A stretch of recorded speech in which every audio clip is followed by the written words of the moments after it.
better or worse, chances are you've heard those words used from time to time, yet marriages all too often are taking a turn for the worse. Statistics show that 10% of the population is divorced in the U.S., and right here in New Jersey, state statistics say there were more than 27,000 divorces in 2003. That's a lot of people who all of a sudden may find themselves making a fresh start, and that's where Noah Rosenfarb from Freedom Wealth Advisors comes into play, the Short Hills-based firm specializing in helping divorcees plan for their financial future after marriage. Welcome, and thank you so much for joining us today. Thanks for having me. What gave you the idea to start Freedom Wealth Advisors? I was a financial expert serving in the divorce arena for about 10 years, primarily handling business valuation, cash flow issues, lifestyle as a forensic accounting expert. And what I found was that oftentimes the settlement that was reached by a team of experts, an accountant, a lawyer, family members, but often the missing link was a financial advisor. And so what would happen is people would receive a settlement and they'd go off on their own and nobody was there to kind of walk through with them what should they do in their new life. All right, so what should they do? What's the best piece of investment advice that you could give? I would say, the most common thing that I'm telling people right after a divorce is don't do anything drastic. Don't sell the house the next month unless you have to. Don't buy a product like an annuity that you can't reverse easily. Don't invest in risky investments because you think you need to hit a home run. So the most important thing, I think, is to take your time, be patient, and wait to see how things play out in the first couple of months after your divorce. Who do you aim at helping? A lot of what I've been reading from your own website is that you seem to focus rather on helping women. Yeah. Most of the clients that I have are generally they were a homemaker, they're at home raising their children, they haven't been in the workforce in 10, 20, sometimes 30 years, and they receive equitable distribution, which is the sum of money and assets that they receive in their divorce, and they're not sure what to do. This is really all the money that they're going to have for the rest of their lifetime, and so they need to be both conservative yet realistic in what it is that they can afford to do with their money and their budget going forward. Do you help male clients also? Do you have male clients? I have some male clients.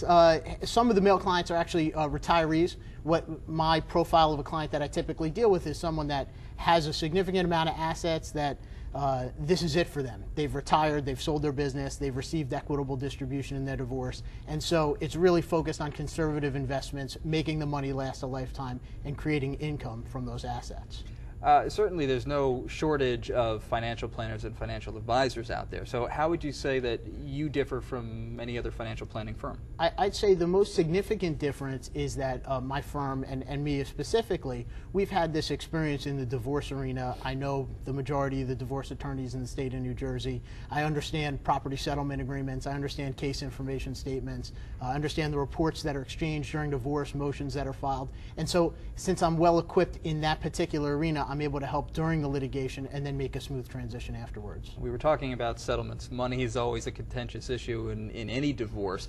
All right, so you have a settlement.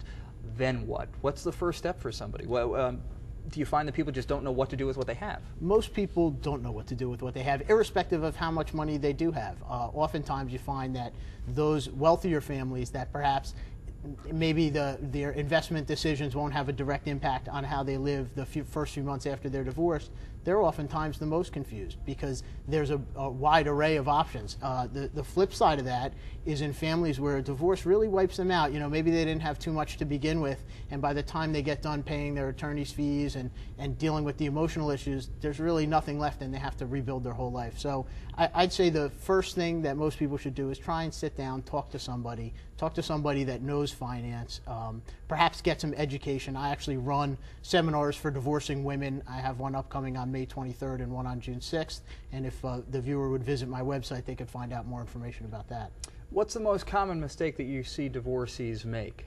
Again, it goes back to that piece of investment advice, which is people make rash decisions too soon after they're divorced, whether that's getting into a new relationship and getting remarried right away, whether that's selling their home right away and moving their children, whether it's investing with someone that they don't really know or trust, or buying an investment product that isn't easily reversed.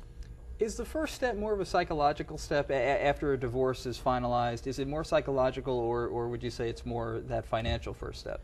you know, it depends on each case, depends on the circumstances of the divorce, but oftentimes I think people need, and the reason my advice to most clients is to wait a while before you're going to do anything is really because you have to get through those emotional issues in rebuilding your own life, rebuilding your self-esteem, building a life on your own, and creating that independence and feeling independence. And I think before you make certain decisions, you should probably focus on that first. Do you find that people have a certain amount of trepidation when they first come in and talk about what to do next? Always. Yeah, I think money is a scary topic. Most people don't like to talk about money. Money is probably next to sex the most frequently topic that's not talked about. So most people don't like to discuss money. And I think what I like to do is kind of walk through with people, what is it that you have and how did you get there? And for me, being well versed in divorce, I could take things like a case information statement, which is required to be filed in a divorce case in the state of New Jersey, and read that through with someone that maybe didn't really understand what they did when they prepared it. All right, we're going to have to leave it right there, but thank you so much, Noah Rosenfarb from Freedom Wealth Advisors. And if you have any questions about today's interview, you can either email them to me, rather, itsyourmoney@news12.com. Once again, that is itsyourmoney@news12.com. We'll be right back right after this. Thanks very much. All right, perfect.